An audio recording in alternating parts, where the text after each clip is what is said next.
Kaiser aqui e no vídeo de hoje eu vou falar sobre o 7º episódio de The Last of Us, que foi ao ar nesse domingo, dia 26. E olha, gente, estamos a 2 episódios do final e esse episódio ele trouxe um contexto muito importante pra gente entender mais sobre a Ellie. Finalmente a gente tem ganhado mais camadas sobre a personagem e esse daqui, além da gente conhecer mais sobre o passado, também faz um paralelo pro que a gente tá acompanhando na história agora. E aí eu vou falar de todos os detalhes nesse vídeo aqui. Lembrando vocês que semanalmente eu tô fazendo 2 vídeos de The Last of Us, esse daqui que é uma análise bem aprofundada do episódio que sai na sequência aí que o episódio é lançado, e depois na segunda-feira eu faço um vídeo comparativo com o jogo, e nesse aqui especificamente vai ter muita coisa pra gente falar, tem muitas similaridades, mas pequenas diferenças que fizeram total sentido pra adaptação aqui da série. Então, pra não perder nenhum conteúdo, se inscreve e clica no sininho pra receber notificação pra quando eu tiver um vídeo novo, que eu sempre trago as novidades dos filmes e das séries aqui pra vocês o quanto antes vocês sabem.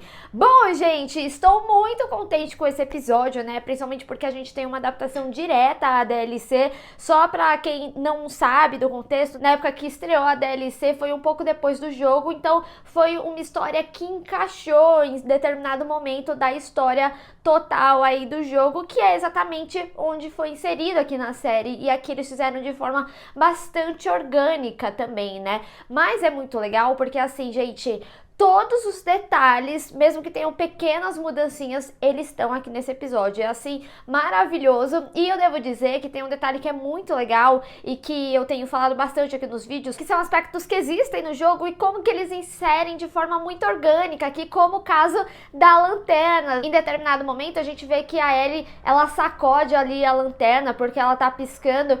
Isso é um lance que eles inseriram da jogabilidade do jogo pra cá, né? E é interessante porque causa certa tensão, você fala assim, putz, em algum momento que a lanterna estiver piscando vai aparecer um infectado, e nem é o que acontece, é só uma forma que eles inseriram, e aí no jogo você tem que, tipo, chacoalhar o controle. Eu achei isso um detalhe muito legal, e a gente vê a Ellie fazendo exatamente assim com a lanterna, né, pra ela voltar. Eu queria destacar esse pequeno detalhe, porque pra mim é muito impressionante como eles pensam nos mínimos detalhes, né, que nem eu tinha falado muito, principalmente nos vídeos iniciais da cobertura de The Last of Us, era como eles inseriam aqueles itens de cenário e davam roupagem para aqueles itens. Então isso é mais uma vez eles demonstrando como que eles colocam aspectos da jogabilidade aqui, ainda mais num episódio que é tão importante. E também tem uma cena que eu quero falar especificamente, que também tem um pouquinho a ver com a jogabilidade, mas vamos desenvolver aqui o que a gente vê nesse episódio e principalmente os aspectos da Ellie, né?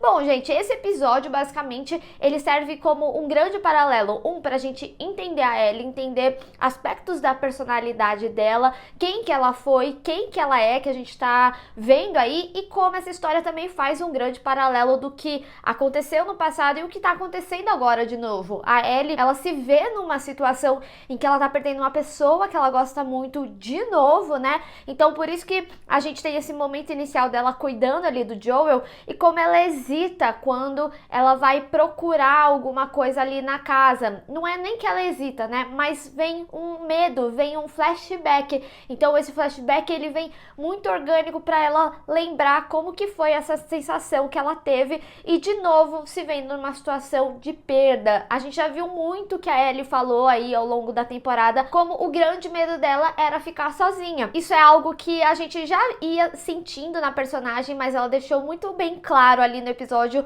que ela conversou com o Sam. Ele fala que tinha medo de como seria ele infectado e tudo mais, que ele fala que foi mordido, e ela fala que o medo dela era ficar sozinha.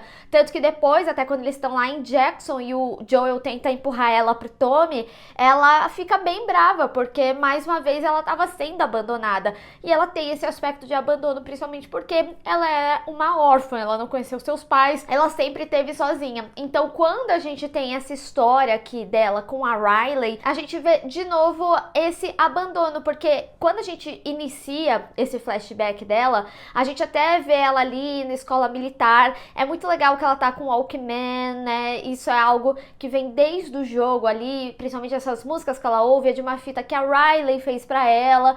Então ela tá com um sentimento muito da Riley e ela briga com a menina. E por que que é tão importante essa cena? Quando a gente vai pra diretoria, né? O próprio diretor fala assim, nossa, você tá aqui com muita frequência. E é pra gente justamente entender como que a raiva é trabalhada na Ellie. Lógico, a menina provocou, né? Falou assim, ela não vai voltar, você tá aqui abandonada de novo e tudo mais. Então, esse sentimento vem nela, ela já tá com raiva, ela tá se sentindo abandonada. É um episódio que ela mesma até fala, quando ela vai meio que resumir ali o sentimento dela pra Riley, ela fala, eu achei que você tinha sumido, daí você volta, não volta muito por mim, volta porque você tá no meio dessa missão pra justamente me falar que você vai embora, sabe? Então esse é um sentimento muito recorrente aí na Ellie, e a gente entende como isso é transportado através da raiva, porque quando a gente daí vai pro início, né, da temporada, a gente entende isso sobre ela, a gente entende por que ela tá com tanta raiva, por que ela xinga, por que ela tem esse jeitão assim dela, mas também é um episódio pra gente ver como ela é como uma pessoa que ela gosta muito. A gente vê uma Ellie completamente diferente, leve e principalmente uma pessoa que ela confia. Tem até um momento que ela fala, eu confio em você com a minha própria vida, falando pra Riley. E de fato, né, a gente vê aqui de forma ilustrada que ela confiou na Riley com a vida e de fato levou a vida, quase a dela também, porque ela foi mordida. A única coisa é que ela não se infectou pela condição dela. E aí a gente vê esse sentimento de raiva voltando por diversas vezes, tanto no momento ali da mordida, tanto no momento que a própria Riley fala que ela iria embora, porque ela iria para uma missão dos vagalumes e tudo mais. Então a gente sempre vê esses momentos, essa raiva retornando em momentos de abandono. E olha que detalhe interessante, né? Quando a gente tá ali na sala do diretor da escola, ela fica vendo uma fotografia e é bem uma imagem de mãe e filha. Então ela também tá ali sentindo a perda. De novo, são aspectos que vão trabalhando esse abandono nela. Ela não teve a relação dela com a mãe dela. Ela tá muito sentida com a Riley, né? E até então, né, ela não sabia muito sobre a Marlene. É interessante até falar disso, né? Porque eu recentemente até gravei com o Rino, né, aqui pro canal, e ele chegou a comentar sobre uma HQ que dá um contexto extra sobre essa história, como se fosse antes da DLC ali. E aí o Rino chegou a comentar que tem até o momento que mostra elas conhecendo a Marlene, e aqui a série modificou um pouquinho. A Marlene, ela sempre foi uma figura presente assim na história da Ellie, mas meio à distância. Tanto que quando encontraram ela e ela viu que a Ellie, ela protegeu, ela não deixou atirar, mesmo que ela tivesse infectada, que leva a gente pro contexto inicial, né? A própria Marlene fala pra ela, eu salvei você. Então, e é até interessante, né? A gente vê quando elas criam esse elo, né? Ela cria esse vínculo com a Marlene, e também por isso ela não quer ir com o Joel, ela não confia no Joel, ela não sabe quem que é, ela detestava essa missão inicialmente, sabe?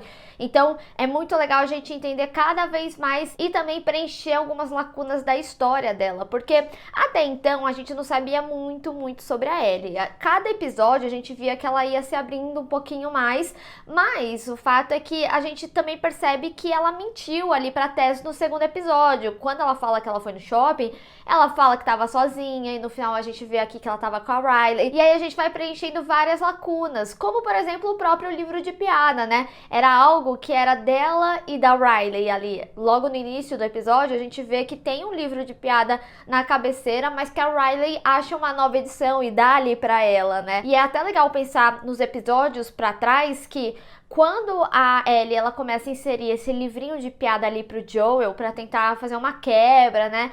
É um momento que ela já tá confiando mais nele. Então a gente vê como ela acaba reproduzindo também, de certa forma, a relação que ela tinha com a Riley, uma relação de confiança, né? E outra coisa que preenche pra gente também, que eu tinha falado no episódio anterior, presta atenção nesse momento, quando ela pede pra tomar ali a bebida e ela fala, continua nojento, a gente vê aqui que foi o primeiro momento que ela bebeu ali com a Riley, e é interessante porque assim, no jogo, ela fala, que nojento quando ela bebe, e aqui ela só finge tipo, como se fosse gostoso, mas não é, mas ela pensou ali, que nojento, e por isso ali pro Joel ela fala, continua nojenta, sabe? Então é um detalhe muito legal pra quem jogou, né? E achei legal como eles conectaram isso. E é muito bom ver como esse episódio, ele puxa todos os aspectos que a gente previamente já tinha visto da Ellie, como eu falei aqui. Outra coisa que é legal também é você reparar, tipo, nas referências do quarto dela. Com muita frequência a gente vê a Ellie falando sobre coisas das estrelas, sobre astronauta,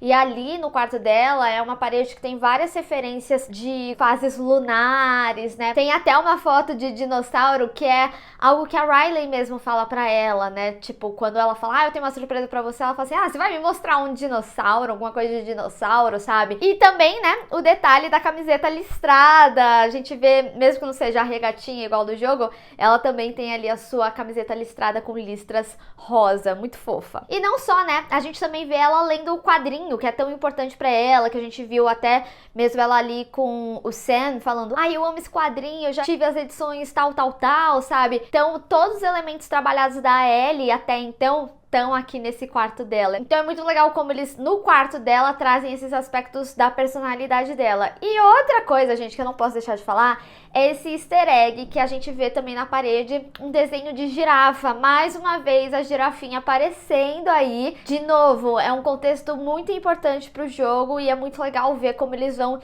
inserindo aí nos cenários em alguns momentos. E lógico, né, outra referência incrível que a gente vê aí é o Mortal Kombat e a gente entende nesse episódio o porquê do Mortal Kombat. Mas antes da gente chegar nessas partes de cenários icônicos do shopping, eu queria falar um pouquinho da Riley, porque primeiro que assim, vocês sabem, pra quem acompanha o canal, sabe o quanto eu amo Euphoria. Então eu acho que a Stormy Reid é uma atriz extremamente maravilhosa. Então quando eu soube que ela tava em The Last of Us, inclusive assim, né, HBO rapou o elenco de The Last of Us. A gente tem o Frank de White Lotus, a gente tem a própria Bella Ramsey e o Pedro Pascal que vieram de Game of Thrones. E aí agora a gente tem a Stormy Reid como a nossa Riley, né? E aí, gente, é muito legal como eles trabalham aspectos dessa personagem, principalmente quando ela fala sobre os vagalumes, porque, que nem eu tinha falado no episódio anterior, eu acho que a série, de uma forma geral, ela dá nome aos bois, tipo, a Fedra é autoritária, a Fedra é um governo nazista, aí ali Jackson é comunitário, é comunismo, então eles dão nome, eles nomenclaturam tudo aqui na série mesmo, e aí a gente vê essa discussão inclusive dela e da Ellie, né, porque a Riley, ela entende a importância dos vagalumes, a resistência, tanto que em certo momento ela chega a falar, né, quem deveria estar pagando pelos crimes não eram as pessoas, era a própria Fedra, né, pelas atrocidades que eles fazem, e a própria Ellie, justamente por ela fazer parte de um colégio militar, o colégio da Fedra, que é até o colégio que ela fica falando pro Joel, isso eu aprendi na escola e tudo mais, e é até interessante a gente ver como algumas coisas são omitidas deles, né, da história, o que diz muito sobre um regime autoritário. A gente vê que a Ellie, ela tá naquele universo, e por isso também a conversa com o diretor é tão importante, que ele fala que vê um futuro nela, e ela escolhe o futuro, inclusive easter egg sensacional, quando ele dá a chave pra ela, a gente vê um chaveirinho da Naughty Dog, muito bom. E aí a gente entende também o sentimento ali da Ellie quando ela vê que a própria Riley fez bombas, porque ela se sente ofendida e ela mesma fala assim, mas eu jamais iria te machucar ou machucar pessoas que você gosta, à sua volta e tudo mais. E ela fala, você acha que eles iam te ouvir realmente, sabe? Então ela se sente de certa forma pessoalmente atacada ali, é como se elas tivessem uma contra a outra, de certa forma, e elas são importantes uma pra outra. E por isso a gente também tem aquele momento que a própria Ellie, ela esbraveja, mas ela retorna, ela compreende a situação, mas ela também pede pra ela ficar, pra ela não ir, e a Riley aceita logo de cara, muito pela construção dessa relação delas. Aqui, eles passam a construir muito bem a sexualidade da Ellie, e ver que aquela amizade, sim, elas eram melhores amigas, mas também era o primeiro amor dela, sabe? E aí, é muito legal, inclusive, ver essa parte de entendimento da Ellie, de tipo, tá bom, isso é importante pra você, vá, porque eles constroem muito bem o porquê da Riley. Se ali onde ela vivia era bom, ela fala muito sobre uma questão de pertencimento e como que ela se sente ali com os vagalumes, como que ela se sente especial. E ela também querer ficar também ela se sente especial, porque como a própria Ellie fala, você foi especial pra mim primeiro.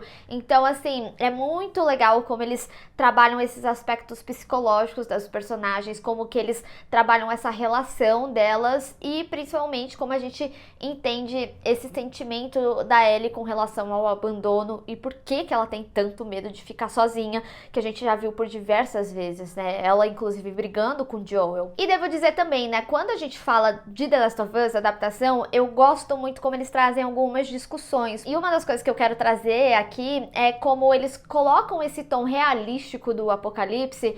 E aí a gente tem aquele momento da discussão da loja de lingerie, que elas falam, era desconfortável. E elas falam muito sobre o que realmente é importante. E é muito legal quando você traz essa visão apocalíptica de como as coisas, o que era importante antes, o que é agora, que inclusive a própria Ellie traz ali também em Jackson, né, que ela lê o diário e fala assim, então roupas e garotas, era com isso que as garotas se preocupavam. A gente também vê o copinho de menstruação nesse episódio, e aí esse aqui do shopping traz essa discussão, né, sobre a real importância das coisas. Aquilo não é algo majoritário, não é importante pro apocalipse. Então, por que era importante naquela época? Então, eles colocam a gente muito pra pensar também na nossa vivência sem o apocalipse ali, sabe? Eu gosto muito como eles colocam destaque nessas discussões. Mas, gente, agora vamos falar um pouquinho sobre essa história, sobre esses cenários que a gente vê, porque é muito legal como eles fizeram a reprodução de vários cenários icônicos. Uma das coisas que eu queria falar é que em certo momento ali no shopping, a gente vê esse cartaz de filme que é Dawn of the Wolf, porque não é algo que eles chamam muita atenção, mas é legal porque no jogo eles trazem a discussão para esse filme, que era tipo um filme de adolescente, e aí é quando Joel começa a falar da Sarah pra Ellie, porque ele fala que ele chegou a ver nos cinemas e ela questiona, fala, se era de adolescente, por que você viu? Ele fala, deixa quieto, sabe? E aí ele desvia do assunto que a gente viu no episódio anterior, né? Como falar da Sarah era um tema muito sensível. E aí a gente vê isso aqui de easter egg também. E é muito legal que a gente vê o infectado ali na casa das bonecas. Isso é legal que na DLC, diferente daqui do episódio, no episódio mostra o Joel no início e aí a gente vai pro background, a gente vai pra esse passado e não sai mais dele, só no final, quando a gente vê a história completa. Mas na DLC a gente fica indo e voltando entre a Ellie procurando coisas pra salvar o Joel e a história dela do passado, que cada coisa vai remetendo ela a algo que ela passou ali com a Riley. E em certo momento do jogo, quando a Ellie tá procurando coisas, ela vê também esse infectado e ela pega a chave dele e torce para que ele não acorde. E ele não acorda no jogo. Mas eu achei muito legal porque aqui foi o catalisador da mordida. Porque no jogo a gente vê uma quantidade muito maior, tem toda uma missão que você corre e tudo mais. Enfim, eu vou falar de todos esses detalhes com muito mais profundidade lá no segundo vídeo. Mas eu achei muito legal que eles aproveitaram isso e usaram para ser o catalisador ali da mordida dela. E aí a gente tem muitos cenários icônicos da DLC, como o carrossel, a cabine de fotos e também o fliperama. E também o momento da dança ali com a cabeça. E preciso dizer, né, a Stormy Reid, gente, não deu pra não me lembrar da Zendaya dançando ali. Eu imaginei muito que ela trouxe, sabe, algumas coisas de backstage de Euphoria pra fazer a Riley ali dançando com a Ellie. Eu achei, sério, muito sensacional, mas lógico, com aspectos únicos dela, sabe? E é muito legal a gente ver esses cenários reproduzidos de forma igual. Aqui eles só são colocados talvez em momentos diferentes da timeline que o jogo mostra, mas todos eles estão aí. Mas o que eu queria destacar, que eu falei logo no início do vídeo, é justamente esse momento do fliperama, porque daí, além de ser mais um entendimento nosso quando a Ellie, lembra quando eles vão pra casa do Bill e ela vê ali o fliperama, e aí ela fala, eu amava esse jogo, a gente entende o porquê que ela conhecia. Ela tinha jogado ali com a Riley e foi um momento muito especial pra ela. E eu preciso dizer, gente, como eu ri dela falando, o que eu tenho que fazer? Ela fala, aperta qualquer botão, sabe? Porque jogo de luta sempre é muito isso aí entra em desespero e tudo mais. Eu achei sensacional. Mas uma coisa que é legal, que no jogo essa parte ela é mais interativa. O fliperama ele não funciona. Então a Riley vai falando pra ela imaginar. E eles trouxeram um aspecto narrativo dessa parte da jogabilidade muito sutil aqui, que é um momento que ela fala assim, tem um lugar que a gente precisa ir. E quando elas estão chegando, ela fala assim, ouve, tenta entender onde você tá, algo nesse sentido. E aí a gente sobe uma luz meio roxeada no rosto da Ellie e um som meio distante ali do fliperama. E ela logo identifica que é um fliperama, que é videogame ali que elas vão jogar. Isso é legal porque eles trouxeram quase que esse aspecto da jogabilidade, porque quando ela fala pra Ellie imaginar, ela também vai subindo o som, e aí é como se ela ouvisse ali o barulho. Então eu achei muito legal como eles trabalharam isso. Nossa, sensacional mesmo. E eu gosto muito de destacar, principalmente aqui na análise, que eu sei que é algo que quem não jogou acaba perdendo, porque é muito legal pra quem jogou identificar essas coisas, que nem eu tinha falado da missão ali da torre, sabe? Do 5º episódio. Principalmente quando a gente tá falando da adaptação de diferentes mídias, tem aspectos da jogabilidade que não tem como colocar. Por exemplo, não tem como fazer elas fugirem de 30 infectados aqui. É lógico que ambas iriam morrer e não ia ser uma mordidinha, ia ser várias mordidas, sabe? Então a gente entende que algumas coisas têm que ser mais amenas, têm que ser mais realísticas,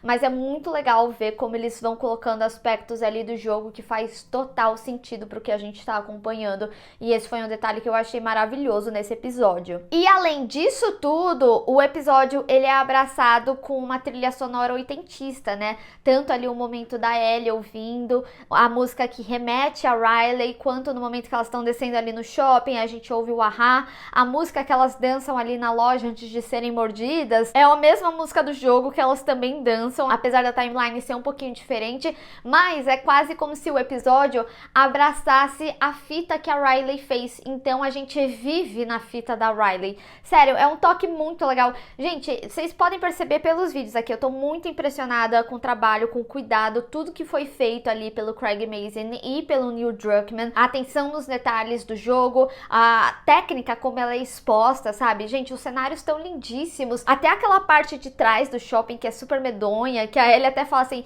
você não tá me levando pra morrer, né? Parece super um cenário de morte, assim, que é uma premissa que algo vai dar errado e deu, né? Não só, né? É muito interessante quando elas encontram um cara antes e a própria Riley fala, ele não tava aqui, eu vim esses dias. Já é um aviso de tipo, vai dar ruim, sabe? Então é muito legal como que as coisas elas são inseridas e como narrativamente o episódio é levado. E aí, né, chegando próximo do fim, a gente entende a mordida, que ambas foram mordidas. E nossa, é muito duro, né? Porque a gente vê a Ellie irritadíssima, né? E é muito legal ver a diferença das duas. A Riley, ela fica muito mais introspecta e ela até brinca, né, ali falando, tem mais coisas pra você quebrar ali, porque a Ellie, ela precisa extravasar, que nem eu falei, né, a gente entende o motivo da raiva da Ellie, e aqui ela tá no seu ápice, né, destruindo ali as coisas, e aí elas têm aquele papo sobre o que fazer, tirar a própria vida, mas ela logo descarta e fala que não gosta, ou esperar acontecer. Mas a gente entende quando ela fala, eu já matei uma pessoa. E aí, depois a gente chega no final, né? A Ellie toma coragem e vai procurar o fio pra costurar ali o Joel e tudo mais. E ela encontra e costura. E, gente, o detalhe da mãozinha, dele segurando mãozinhas, meu Deus, sério, eu não tenho saúde pra isso, é lindíssimo. E aí, de novo, né, a gente retoma o paralelo da Ellie com o Joel e a Ellie com a Riley, do que significa essas relações ali pra ela e da decisão dela também de eu não vou perder mais uma pessoa. Então é muito forte, sabe? E aí também faz mais sentido quando ela vê o Joel desmaiar e ela fala, eu não sei pra onde ir, eu não sei o que fazer, por favor, sobrevive. E a gente sabe que ela sabe o que fazer. A gente sabe que ela se torna um pouquinho mais independente no episódio anterior. E aqui ela toma forças, mesmo tendo todas essas vivências, de lutar contra os seus traumas e de fazer diferente a história dessa vez. Cara, é incrível, incrível esse episódio. É incrível como a gente conhece mais da Ellie, que nem eu tinha falado. Até então a gente sabia muito do Joel, a gente viu a relação do Joel com o Tommy, a gente ouvia as histórias do Joel sobre a vida dele, mesmo que não muito aberto, ele sempre era muito honesto, né? né? Ele contava, dava os contextos, e da Ellie a gente não sabia muito e ela passa a ser mais explorada. A gente entende mais sobre ela e, consecutivo a isso, o engrandecimento da relação desses dois. Sério, maravilhoso! Muitos detalhes desse episódio, muita coisa equivalente ao jogo. Sério, sensacional. Mas eu quero saber de vocês, teve mais algum aspecto que vocês separaram? Teve mais algo que vocês acharam que foi importante nesse episódio? Teve alguma coisa que você sentiu falta também? Enfim, vamos discutir. Bem, pessoal, lembrando vocês que ainda vai ter um vídeo comparativo com o jogo, tem muita coisa legal pra falar, tem muitos detalhes e coisas como foram colocadas pra fazer sentido para essa estrutura narrativa do que a gente acompanha na série, que é sensacional e é muito válido a gente entender as diferenças. E lógico, né? Semanalmente, 2 vídeos aqui no canal, além de alguns shorts que eu acabo trazendo aqui. Então, se você gostou desse vídeo, não esquece de deixar o seu gostei e compartilhar nas redes sociais, inclusive me segue lá, se inscreve no canal e clica no sininho para receber notificação para quando eu tiver um vídeo novo. Te vejo no próximo vídeo. Tchau!